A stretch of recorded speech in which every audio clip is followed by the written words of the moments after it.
Je vais vérifier. C'est lancé.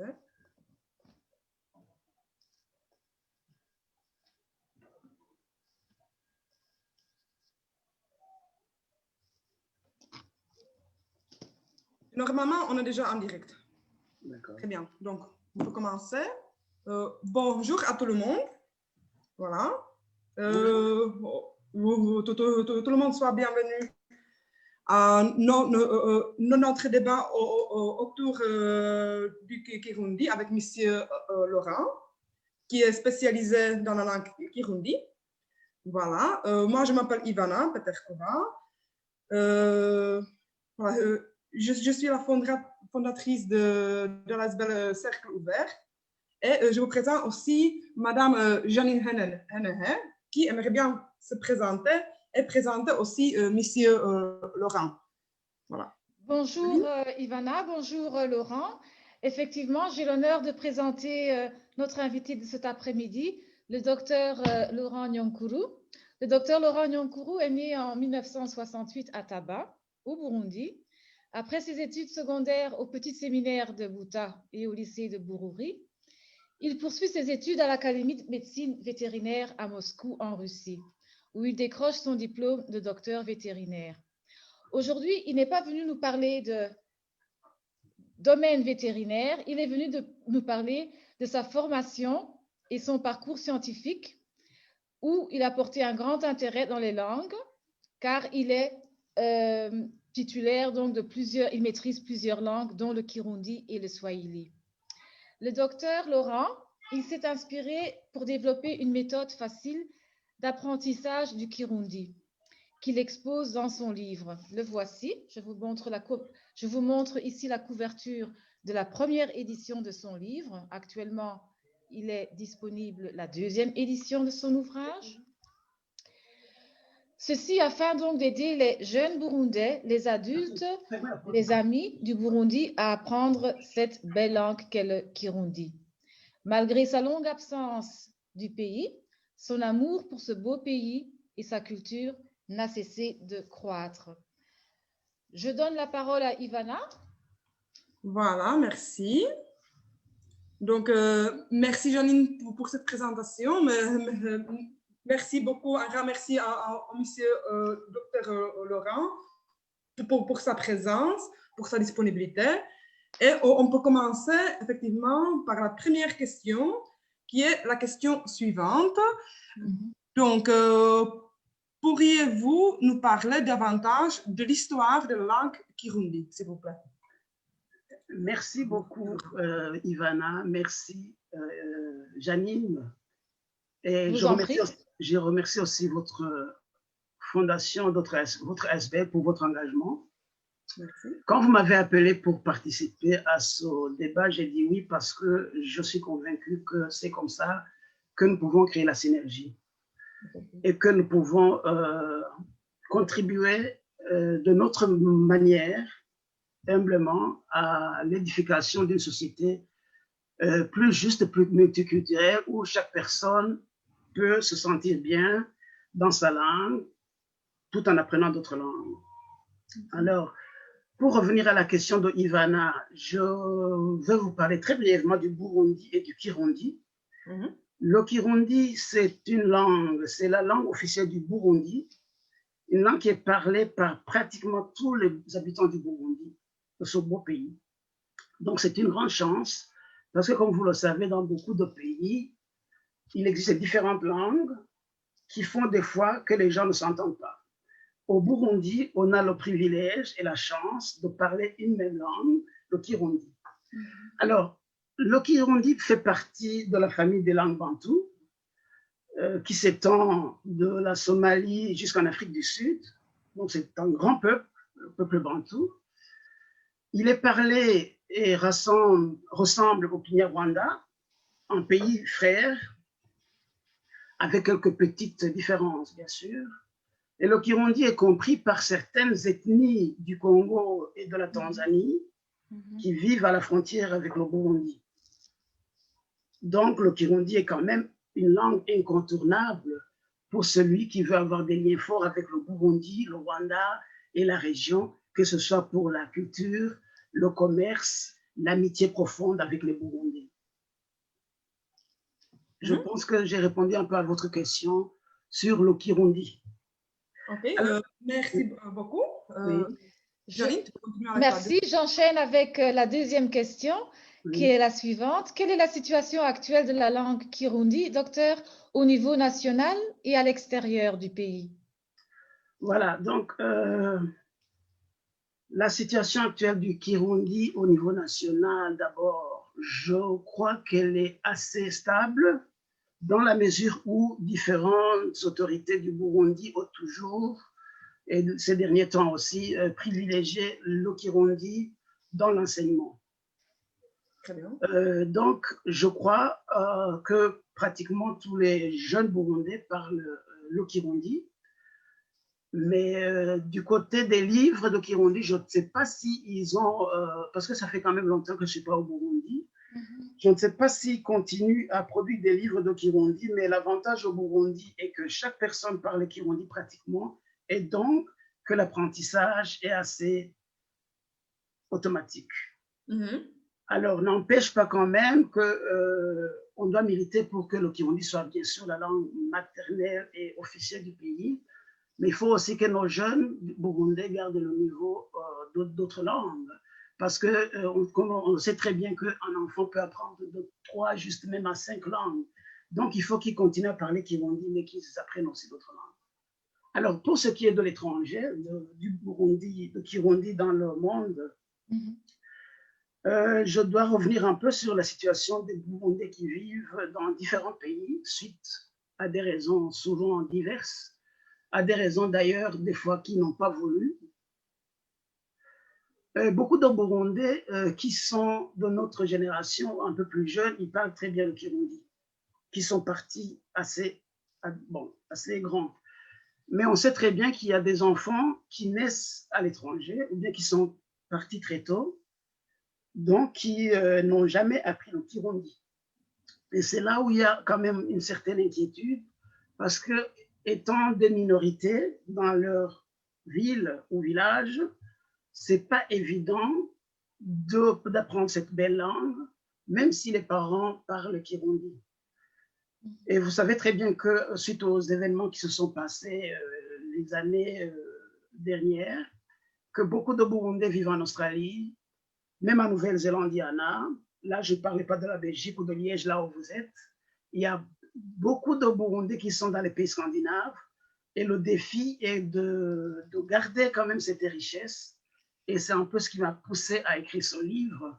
Parce que vraiment, je crois sincèrement que la langue et l'identité, la culture sont indissociables de l'identité d'un peuple. Parce que si on veut véhiculer des richesses, ou bien la culture, la langue est la pierre angulaire même pour le faire. Je vous remercie. Très bien, merci beaucoup pour votre réponse. Voilà, et je vais continuer à ce qui concerne la langue Kirundi dans le monde et sa diffusion. Donc, la question suivante est existe-t-il une maison d'édition qui fait la promotion de la littérature en Kirundi? Oui, c'est une très belle question, Ivana, merci. Quand j'ai pris l'initiative d'écrire mon livre, j'avais constaté que beaucoup de Burundais avaient suivi des études de littérature et que le besoin de faire la promotion du Kirundi n'était pas tout à fait clair. Mais c'est quand je suis parti au Burundi avec des enfants, les enfants de ma famille et d'autres enfants, que j'ai vu la difficulté de causer, de parler, d'échanger entre les enfants et leurs grands-mères et leurs familles qui sont restées au Burundi. Donc, pour revenir vite à votre question, les maisons d'édition, il n'y en a pas encore beaucoup, mais moi, j'ai pris l'initiative d'écrire ce livre et de prendre contact avec une maison d'édition au Burundi. Je viens d'ailleurs de sortir la deuxième édition de mon livre qui était paru en Belgique. Cette fois-ci, la deuxième édition est sortie au Burundi. J'ai trouvé une belle maison d'édition où la culture aussi joue un rôle central. j'ai convaincu à la maison d'édition de participer à notre projet parce que, imaginez-vous, quand un couple français, par exemple, vient s'installer aux Pays-Bas ou en Israël, est-ce que vraiment ils vont abandonner leur langue française? Non. Est-ce que quand ils sont avec les enfants, ils ont parlé dans leur nouvelle maison la nouvelle langue du pays d'adoption? Non. Donc, pourquoi alors les Burundais ou les Africains ou les autres peuples ne devraient pas garder leur langue maternelle? Car on sait très bien que beaucoup de peuples, les Américains, les Sud-Africains, enfin, d'origine européenne, les Juifs, quand ils partent quelque part avec leurs enfants, ils gardent la langue maternelle et ils apprennent des langues de pays d'accueil, et pourquoi pas nous les Burundais. Donc, je viens donc pour répondre à votre question, de prendre contact avec une maison d'édition au Burundi qui a promis et qui est engagée à nous aider à promouvoir le Kirundi. Et pour ce qui est de l'étranger, vous savez très bien que la Belgique est un pays d'affaires, un très beau pays qui nous a accueillis. Il suffit aussi de chercher à gauche à droite. On peut toujours trouver des maisons d'édition pour nous aider à produire nos livres. Et je crois que de ce côté-là, on a déjà un instrument. Notre contribution, il est déjà là. Et les maisons d'édition, normalement, c'est pour produire les livres. Et la promotion, je pense que la diaspora burundaise est là aussi un rôle à jouer parce que nous avons des organisations de la diaspora. Nous avons notre rôle à jouer et la responsabilité nous incombe, nous revient de le faire nous-mêmes. Parce que, comme vous le savez, certains milieux ils favorisent au contraire que les enfants viennent ici, surtout les milieux nationalistes, ils privilégient les langues d'ici. Ils veulent que les enfants qui arrivent ici en Europe apprennent la langue d'ici. Et c'est d'ailleurs pourquoi moi j'ai pris cette initiative pour contrer ces milieux qui veulent nous imposer des langues et que, alors qu'on sait très bien que l'Union européenne propage d'ailleurs le multilinguisme, l'Union européenne qui nous encourage à parler beaucoup de langues parce que c'est une richesse. Au contraire, certains milieux ou certaines communes, ils veulent intimider les jeunes parce qu'ils sont des minorités de la diaspora à apprendre que la langue du pays d'accueil. Et donc, notre initiative se situe dans cette initiative citoyenne contre le déracinement de la jeunesse. Alors, les maisons d'édition, c'est à nous de les approcher et c'est à nous aussi de nous impliquer à mobiliser la diaspora pour la promotion de notre langue. Merci. Très bien, merci beaucoup. Janine, vous pouvez continuer avec oui, tout à fait. Est-ce que, Ivana, je me permets de poser une question 3 bis, c'est-à-dire que j'ai eu un père de famille ce matin au téléphone qui m'a demandé, il m'appelait, je pense, depuis la province de Karuzi.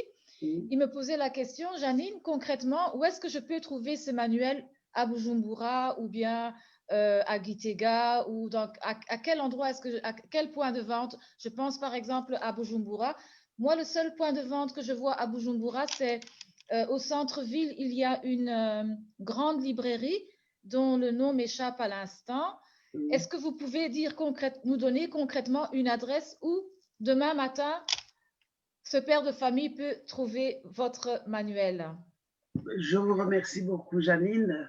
Ouais. C'est une très belle question et merci aussi, parce que ça fait partie de la promotion aussi de notre livre. Et le livre est disponible au Burundi, heureusement. Et je vais mettre le lien sur votre page et sur ma page aussi Parlons Kirundi, là où on peut trouver le livre avec les coordonnées au Burundi.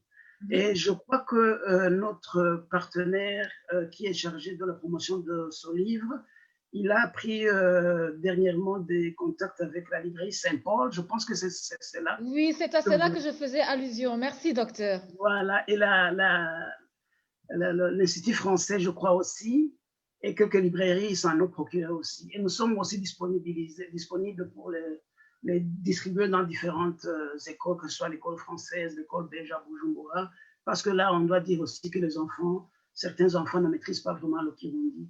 Et j'avais aussi oublié de vous dire, nous avons eu beaucoup d'échos positifs des enfants qui parlent très bien le Kirundi et qui nous disent que ce livre les a aidés beaucoup à apprendre le français. Parce que c'est inversement aussi, c'est possible. Oui. D'accord. Je Oui. vous remercie. Merci. Oui. Donc, Et allons. oui, si je peux, j'ai aussi une question en plus, justement, parce Oui. que vous nous avez dit que vous collaborez avec une maison d'édition burundaise. Oui. Donc, ma question est, quel est le nom de la maison d'édition au Burundi, Oui. avec laquelle vous êtes en contact? Oui, je vais, en fait, je crois dans la synergie, je crois dans la délégation des rôles. Je suis tellement occupée parce que ça, je dois avouer que écrire, ça a été une passion, c'est une passion pour moi. Je suis en train de faire d'autres livres. Et alors, je crois sincèrement que les gens doivent collaborer. Alors, j'ai une maison au Burundi, j'ai un contact au Burundi qui s'occupe des liens externes au Burundi. Parce que si on veut faire beaucoup de choses, on ne doit pas tout faire soi-même. Donc, je crois que là, je vais aussi mettre le lien avec la personne qui a les droits de diffusion. Parce que quand vous écrivez un livre, ou bien vous décidez de vous charger de la promotion de ce livre vous-même, mais la meilleure solution, si vous êtes très occupé ou que vous avez d'autres projets, parce que nous avons beaucoup de projets encore, c'est de déléguer à une personne qui peut aussi travailler, comme ça vous créez aussi de l'emploi. Voyez-vous, écrire un livre, c'est pas aussi, ça reste pas seulement dans sa chambre, dans son petit bureau. Quand vous cédez des droits de diffusion, c'est la personne qui fait la diffusion qui s'occupe des contacts avec la maison d'édition au Burundi, et c'est ce que j'ai fait. Moi, j'ai préféré quand même être active ici où je suis et de déléguer le reste aux gens qui sont un peu partout. Par exemple, j'ai envoyé des cartons de livres à un ami qui est au Canada. Dans une semaine, il avait terminé de vendre tous les livres. Alors, imaginez-vous si j'avais vendu ces livres individuellement.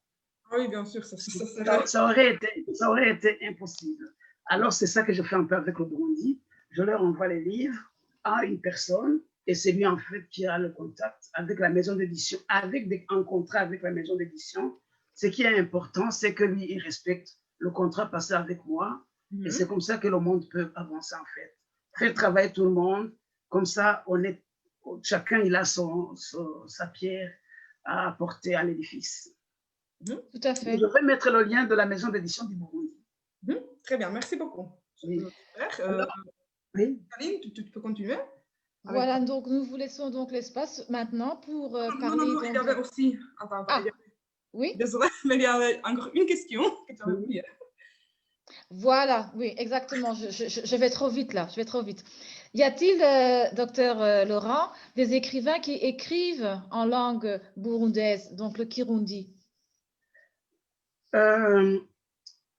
Je crois, à ma connaissance, il y en a. Donc, je parle des écrivains contemporains, hein? Oui. Mais je dois dire que la diaspora burundaise est très jeune. Donc, les livres de Kirundi à l'étranger, il n'y en a pas beaucoup. Mais par contre, au Burundi, il y a des écrivains qui ont écrit en Kirundi.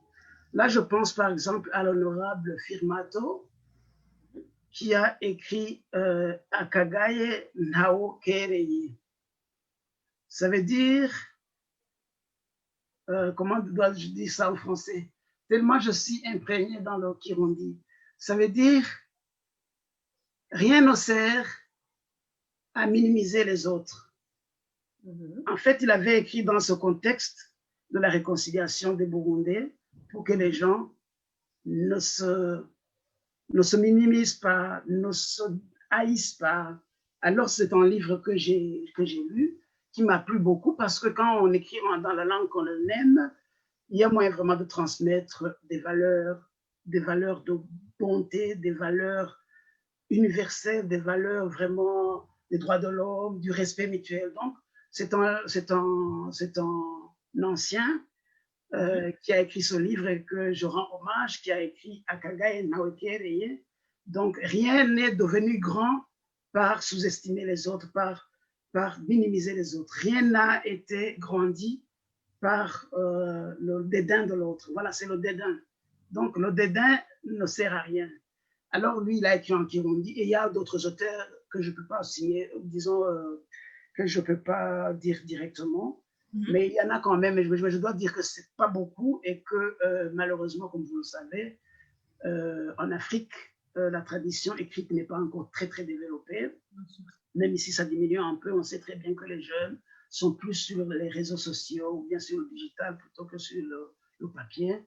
Et là, donc, je dois dire aussi que du point de vue des écrivains de livres, c'est pas beaucoup en Afrique, mais c'est à nous maintenant d'œuvrer à ce que ça s'améliore. Très bien, merci. Janine, si je peux, j'ai une question. Encore une. Donc, en fait, quand on parle de livres en Kirundi, en fait, si il y a aussi des livres pour les enfants en Kirundi qui sont disponibles, par exemple, si des Burundais vivent ici en Europe ou au Burundi, s'il y a des livres pour les enfants, pour leurs enfants, qu'ils puissent apprendre et s'imprégner de cette langue. Oui. Ça, c'est quand même important, je pense. C'est très important. C'est très important, Ivana, merci. Exactement, c'est ça qu'il faut parce que le livre de Kirundi, il y en a d'abord, celui que j'ai écrit. J'avais constaté en fait que, à commencer par mes propres enfants, c'était pas évident pour un enfant né en Europe de lui apprendre une langue sans livre. Bien sûr. Donc, même pour les parents, ils étaient confrontés à un fait où pour eux, parler la langue maternelle, c'était évident. Mais pour l'apprendre à un enfant, il faut quand même lui donner des livres. On sait qu'ici, ils ont des dessins animés, ils ont des petits livres adaptés aux enfants avec, qui peuvent vraiment utiliser en jouant. Et c'est dans ce cadre-là que j'ai écrit aussi mon livre et où je mets aussi certains dessins. Et surtout dans ma deuxième édition, il y a des dessins qui peuvent inciter les jeunes à vouloir lire. Et pour les autres livres pour les enfants, pour le Kirundi, malheureusement, il n'y en a pas beaucoup. Mais je dois dire qu'il y a des Burundais qui sont très motivés et qui en apportent du Burundi. Par exemple, les livres qu'on utilise dans des écoles primaires au Burundi, il y a moyen de les amener ici aussi, mais ce n'est pas toujours facile, dans la mesure où souvent, c'est à titre individuel qu'une famille peut amener son livre, mais pour la commercialisation, comme vous le savez, ce n'est pas très facile. Mais au cas où votre diaspora et votre ASB seraient intéressés, je suis disponible à vous amener les livres, en commençant par les miens d'ailleurs, et à faire une commande des livres des enfants au Burundi pour que la diaspora de Liège et de Belgique en général puisse en bénéficier. Et vraiment, c'est dans ce sens que je vous remercie beaucoup de votre initiative louable. Merci. Merci à vous. Merci à vous. Très bien, super. Janine, tu peux continuer. Je me permets de lancer l'espace pour parler donc plus en profondeur de votre livre. Nos auditeurs, ils pourront commander sur notre plateforme Accord d'Ébène ainsi que sur Cercle Ouvert votre ouvrage, puisque vous avez donné votre accord et votre collaboration. Et puis, en ce qui me concerne, je vous remercie d'ores et déjà. Oui. Eh bien, je ne vais pas traîner beaucoup, mais je voulais encore une fois vous parler un peu de ce qui m'a poussé à écrire. Eh bien, vous savez que les Burundais sont déjà aimables, quoi que l'on dise. Les Burundais de Belgique et des autres pays, ils aiment se rencontrer, échanger, parler des problèmes de leur pays et des solutions à y apporter. On sait très bien que les dernières années, la diaspora d'ailleurs a été actif à la recherche des solutions aux problèmes que le Burundi avait. Alors, mais j'ai constaté en même temps que beaucoup de Burundais sortaient de leur pays et que malheureusement, ce n'était pas évident à ce que leurs enfants ici apprennent le Kirundi. D'abord parce qu'ils sont éparpillés, qui n'ont pas de financement. Par exemple, la communauté turque est financée à partir de la Turquie, ou bien les Marocains pour apprendre les enfants turcs ou marocains leur langue, ici en Belgique ou bien partout en Europe. Une autre chose qui m'a poussé, c'est que donc j'ai vu que finalement, même si les Burundais, on aime se rencontrer pour parler de nos pays et y apporter des solutions, si maintenant, avec l'âge, nous vieillissons, finalement, nos enfants ne pourront même plus se rencontrer. Ils ne pourront plus communiquer. Et donc, l'apport de la diaspora burundaise sera vraiment minimalisé. Et c'est dans ce cadre que je me suis dit que pour perpétuer cette belle tradition de nous rencontrer, de contribuer à notre pays, il faudrait quand même qu'on n'abandonne pas notre langue, cette identité, cette culture qui nous a amenés jusqu'ici. Alors, ça c'est une chose. Et du point de vue aussi émotionnel, imaginez-vous qu'un enfant, il est là, il a grandi, il a ses parents, et que maintenant, une fois qu'il est rentré au pays, il ne peut pas communiquer avec sa belle-mère, avec sa grand-mère, avec ses cousins. Parce que imaginez-vous que les enfants qui sont en Suède, en Norvège, en Finlande, ils ne parlent même pas français. Donc, s'ils rentrent au Burundi, qui parlent finlandais, d'ailleurs, ils ne rentreront pas. Et donc, c'est une perte immense.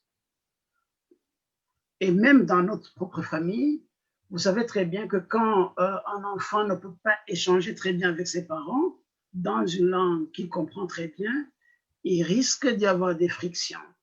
Parce qu'il y a des parents burundais aussi en Europe qui ne maîtrisent pas, par exemple, le finlandais, le danois. Donc, dès que l'enfant rentre de l'école et que l'enfant parle très bien danois et que son papa burundais n'a pas encore appris le danois, du coup, ils sont étrangers l'un de l'autre. Et donc, toutes ces raisons émotionnelles, culturelles, m'ont poussé à écrire ce livre. Un autre aspect, c'est le point de vue socio-économique. On sait très bien que l'Afrique, le Burundi a besoin de ses enfants de la diaspora. Ces jeunes Africains qui ont pu s'ouvrir au monde, qui ont découvert de nouvelles valeurs, sans s'assimiler et sans être déracinés. Ces jeunes qui parlent langue maternelle, ils pourront facilement rentrer au pays pour y travailler, faire des affaires, apporter du capital, du savoir-faire. Tout ça, c'est des atouts pour contribuer à leur pays d'origine, les pays de leurs ancêtres. Alors, ils forment un maillot très important dans les relations économiques, politiques, dans les pays où ils sont d'ailleurs, parce qu'ils pourront intervenir une fois que leurs pays sont menacés. Ils pourront chercher des liens ici pour aider leur pays. Donc, vous voyez combien le Kirundi et notre langue maternelle est très important.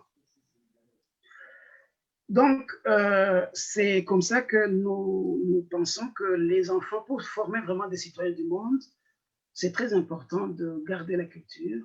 Et donc, moi, je trouve que le Kirundi est une richesse que nos enfants ne doivent pas abandonner. Je sais que c'est très, très difficile de leur apprendre la langue. Ça vaut aussi bien pour les autres que pour moi, mais il faut s'y mettre. On sait très bien que les choses difficiles ne se reçoivent pas facilement. Bien sûr. Mais donc, il faut s'y mettre, c'est chaque jour essayer. Et je sais aussi que les enfants ici en Europe sont très, très occupés. C'est pas facile de les obliger à apprendre d'autres choses alors qu'ils ont des cahiers chargés. Mais je crois que la conscience est le plus important. Prendre conscience peut-être qu'on aura besoin de ça. Et que même si les enfants, moi je pense sincèrement que même s'ils n'apprennent pas ça dès le bas âge, même s'ils ont 20 ans, qui sont déjà à l'université, mais maintenant même s'ils ont terminé, ils pourront respirer et prendre le livre. Quand ils l'ont, ils pourront apprendre tout doucement la langue de leurs ancêtres. Donc, je ne prétends pas qu'il faut nécessairement à tout prix les forcer à apprendre la langue jusqu'à tel âge, parce que nous-mêmes, les langues que nous parlons maintenant, le néerlandais, l'allemand et tout ça, nous les avons appris quand on avait déjà 25 ans. Mais je pense que cette conscience, c'est le plus important. Et même d'ailleurs, à 60 ans, on peut continuer à apprendre des langues. Moi, j'ai des amis qui apprennent l'italien parce que maintenant, ils ont le temps de le faire. Mais il faut quand même que cet outil soit disponible.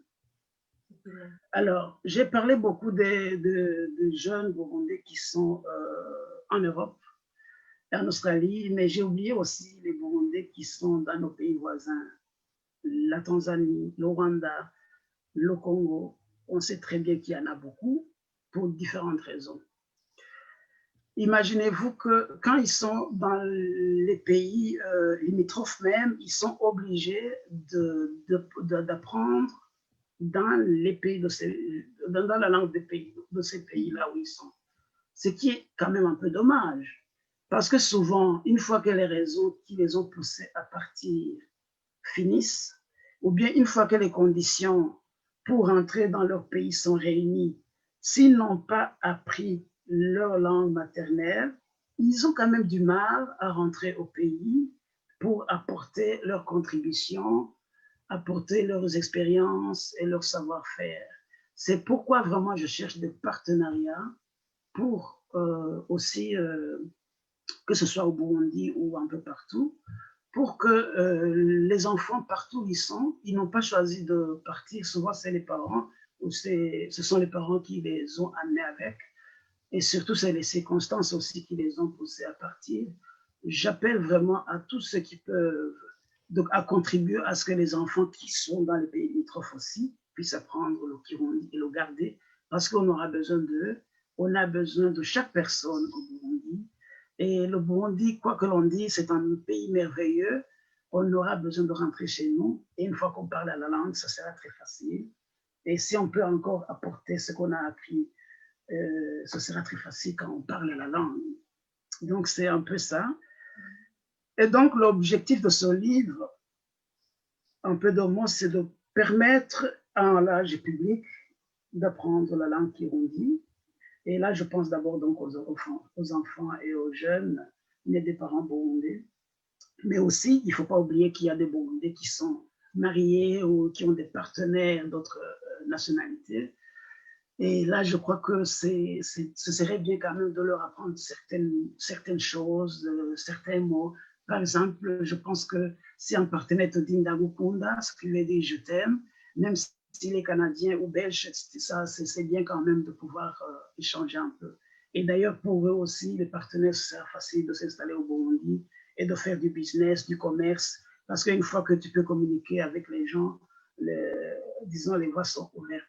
Moi, je sais que j'ai fait beaucoup de pays. J'ai été en Russie. J'avais des amis aussi tchèques. Ivan, vous êtes tchèque? Oui. Ah, d'accord.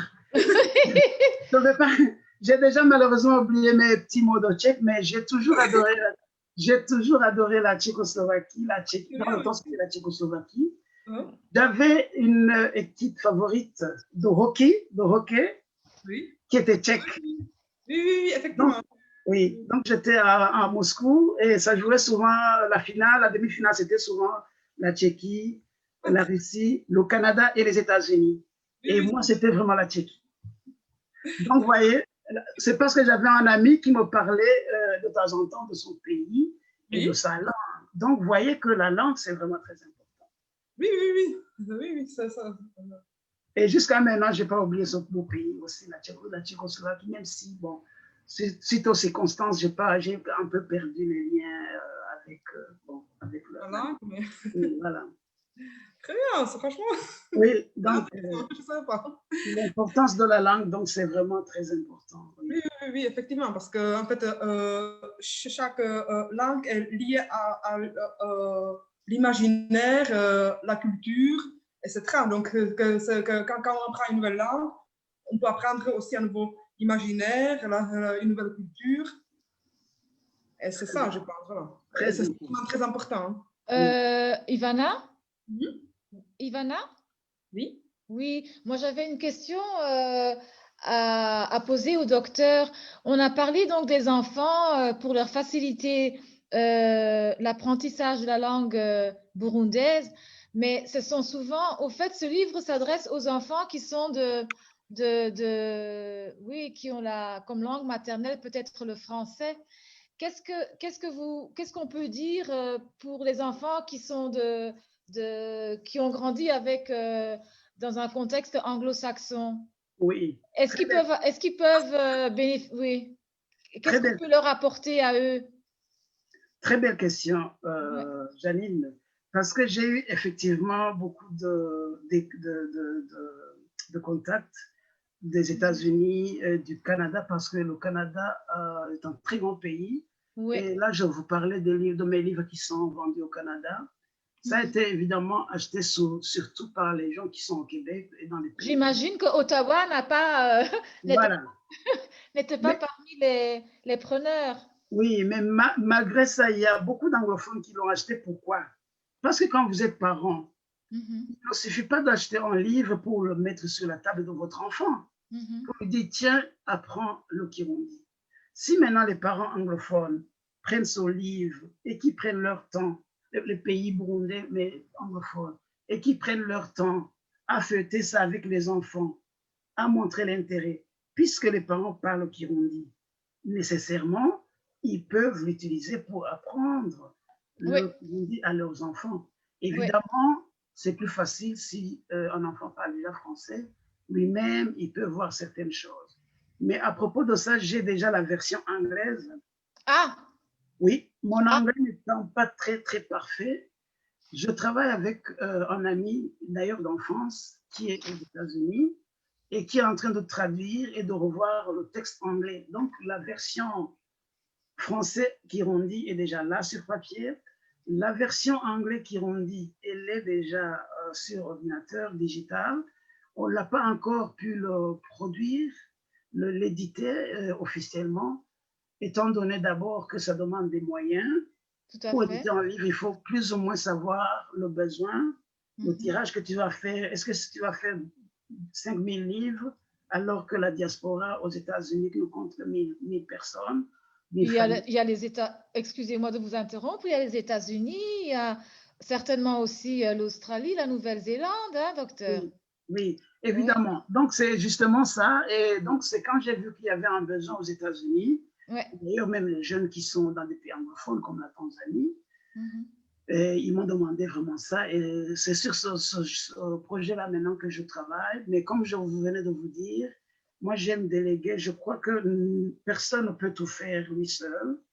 Et alors, c'est pourquoi j'ai demandé aussi à la diaspora qui sont dans les pays anglophones à s'organiser et à me fournir plus ou moins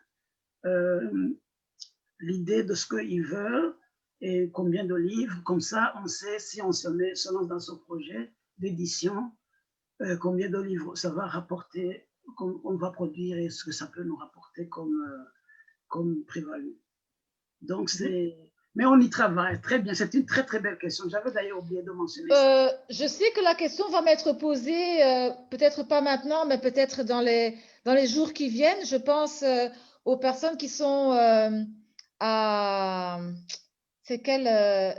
Nouvelle-Zélande. Voilà, en Nouvelle-Zélande. Est-ce qu'ils peuvent trouver en Nouvelle-Zélande, en se rapprochant de, je sais pas, d'une association, ils peuvent trouver votre ouvrage? Oui, en fait, ce que j'ai fait, nous avons la chance effectivement que le Kirundi soit une langue quand même commune pour tous les Burundais.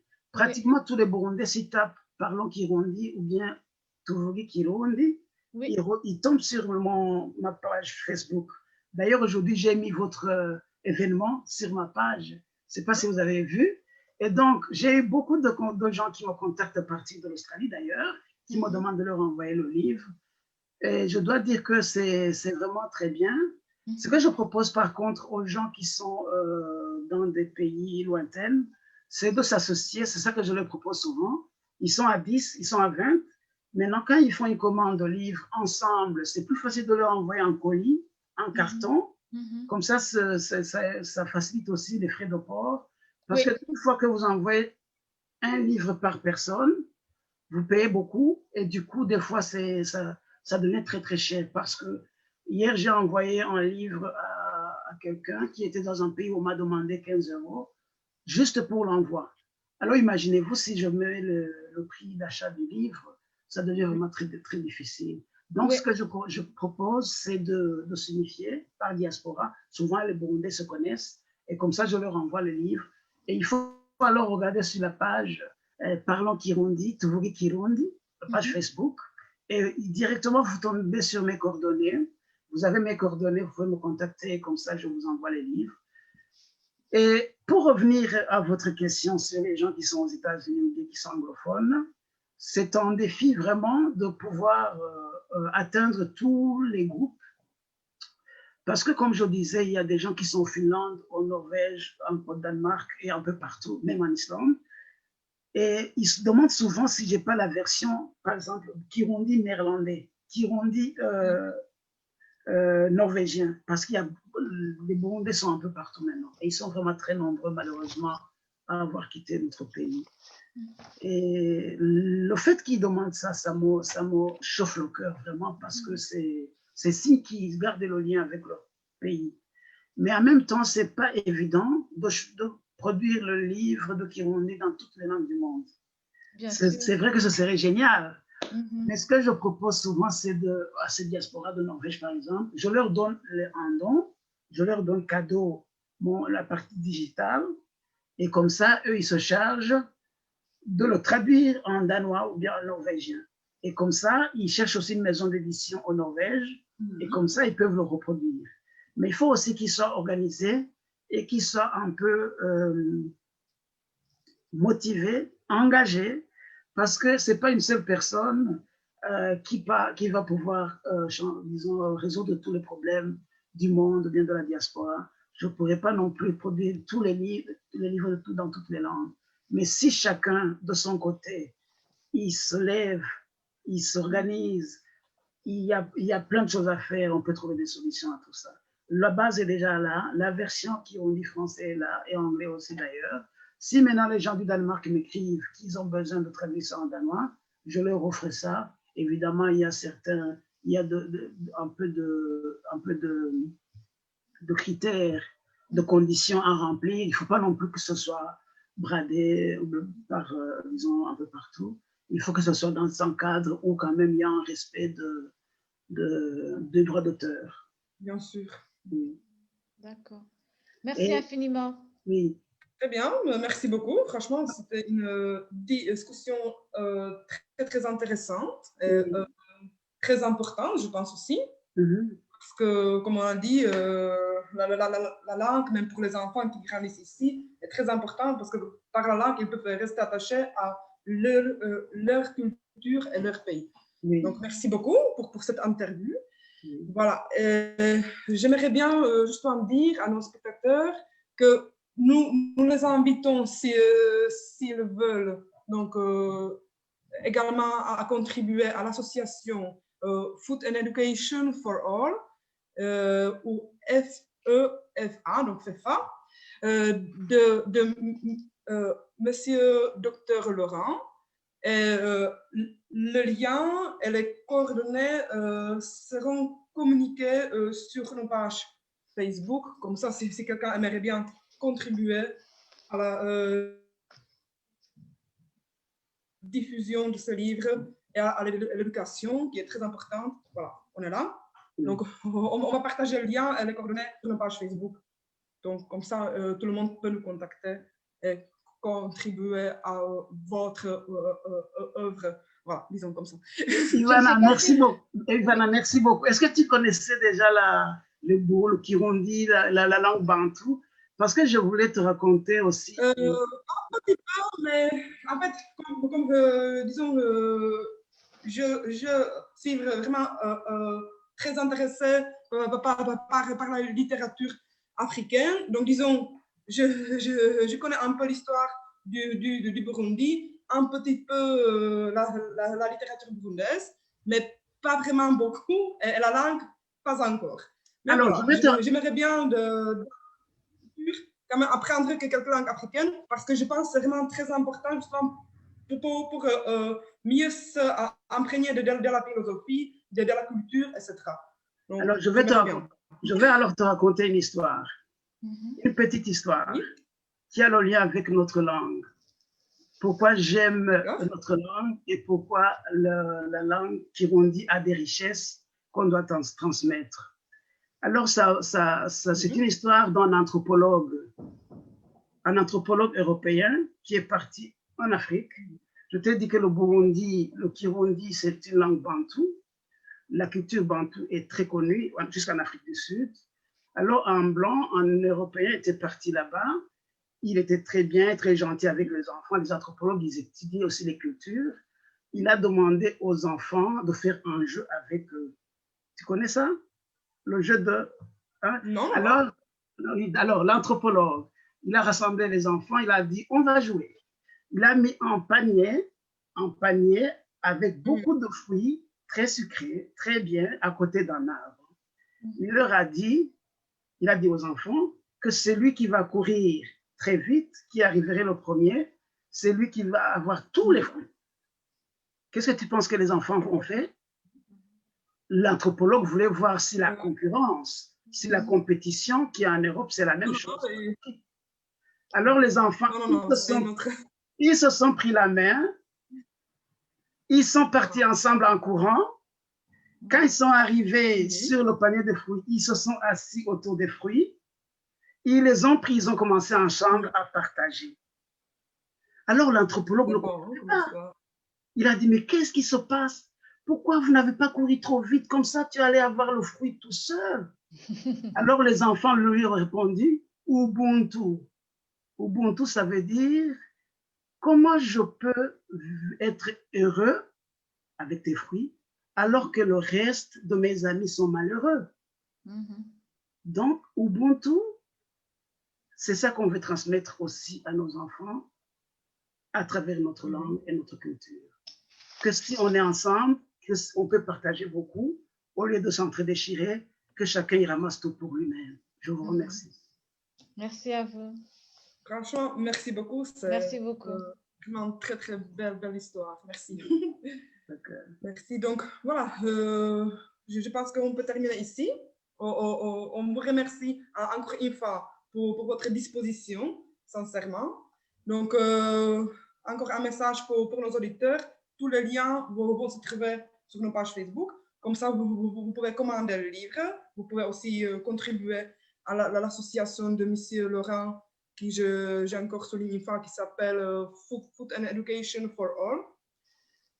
Et voilà, je pense qu'on peut se voir une prochaine fois, peut-être autour d'une autre thématique sur Burundi. Peut-être l'essai sur lequel le docteur est en train de travailler ou de finaliser, qu'on ait peut-être l'honneur de le recevoir et de faire la promotion de cet ouvrage-là. Janine, je vous remercie. Il y a beaucoup de projets qu'on va encore partager. Je pense que ça, c'est un début. Ivana aussi, la présidente, je pense que c'est le début parce que nous avons beaucoup de projets. L'essai dont vous parlez qui va apparaître dans quelques années, mois, dans quelques temps. Et nous travaillons aussi sur beaucoup de thèmes. Les thèmes sur lesquels je travaille aussi, c'est la revalorisation des cultures donc les plantes médicinales d'Afrique, parce que comme on sait très bien, les Africains ont beaucoup de richesses, ils ont tendance à oublier ou à mettre de côté, alors que c'est vraiment très important de revaloriser ça. Et une des choses que je suis en train de faire aussi, c'est la plante de Artemisia, pour voir comment vulgariser ça, pour voir les autres plantes aussi, comment les gens, les médicaments traditionnels, les plantes traditionnelles peuvent aider à renforcer la santé des peuples, de nos gens, parce qu'on sait très bien qu'avant la pharmacie européenne, les Africains vivaient très bien, ils avaient aussi des médicaments traditionnels qu'ils utilisaient très bien, et ils avaient même, moi j'ai des vieux au village qui ont 90 ans, alors qu'ils n'ont jamais connu la pharmacie. Donc, je travaille aussi beaucoup sur les plantes traditionnelles, les plantes médicinales. Et donc, je pense qu'il y a beaucoup de choses avec vous qu'on pourra faire ensemble. Et je vous remercie beaucoup de votre invitation et soyez bénis. Eh bien, docteur, là, vous venez de m'apprendre quelque chose parce que je pense que je vous rejoins non seulement sur le domaine littéraire que j'apprécie beaucoup et surtout la transmission du savoir du Kirundi, mais je vous rejoins également sur le domaine de la médecine traditionnelle burundaise parce que moi, sur la colline, comme je vous ai dit l'autre jour, quelqu'un qui piétine mon Ichanda ou bien qui essaye de saboter mon Artemisia, là, il n'est pas mon ami. Donc, je pense que sur la plateforme Accord Eben, on va vous inviter sur cette thématique de plantes médicinales parce que c'est également comment dire, ma passion. Moi, c'est la même chose. Voilà. Donc, de toute une collection, on va partager. Voilà. Merci beaucoup. Donc, je vous souhaite une bonne fin d'après-midi et puis un bon dimanche en famille, malgré les circonstances que vous nous avez décrites hier. Et une bonne semaine de travail chez vous. Vous êtes à London? Non. Balen. Oh, yeah. Merci beaucoup et bon dimanche. Ivana. Urakodze. Merci. Urakodze. À la prochaine.